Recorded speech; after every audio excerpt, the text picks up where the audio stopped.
see any ideology in any of the parties, क्योंकि किसी election cycle में किसी का कोलिशन होता है, किसी दूसरे इलेक्शन साइकिल में किसी का कोलिशन होता है. So it looks like a very vested interest वाला गेम.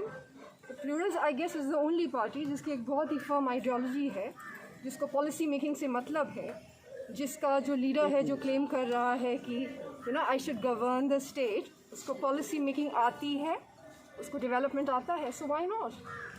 आप बिहार के लगभग हर ज़िले में, हर प्रखंड में, लगभग जगहों पे आप अभी घूम रही हैं.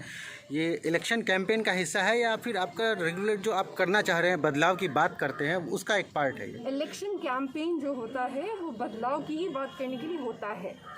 If it has not happen so far then it is very unfortunate.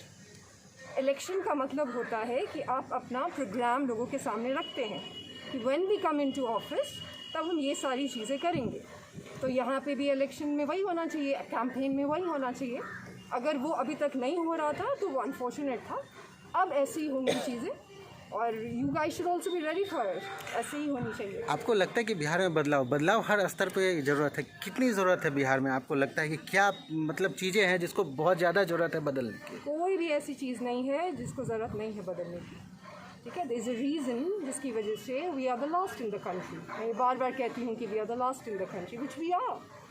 ये भी अनफॉर्चुनेट है क्योंकि हम ही दूसरे स्टेट्स में जाके और उनकी इकोनॉमी में कंट्रीब्यूट करते हैं, तो हम अपने स्टेट में कर ही सकते हैं.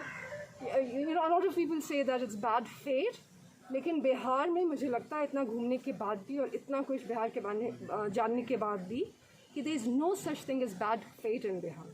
It's only bad leadership. और जिस दिन that leadership changes, everything will be like it is in any other state. आप अपने आप को मुख्यमंत्री पद का दावेदार मानती हैं. बिहार में कितना सपोर्ट आपको मिल रहा है? क्या कुछ कहना है आपका इस संबंध में? मुझे बहुत सपोर्ट मिला. You can see I mean मुझे लगता है it is after 30 years of what we have seen and even before that 74 years से we have been like this. 30 years इसलिए बिकॉज एक अपॉर्चुनिटी थी ग्लोबलाइजेशन के बाद कि हम बहुत ही बेहतर कर सकते थे जो हम नहीं कर पाए. हम पीछे हो गए जबकि पूरा देश आगे हो रहा था.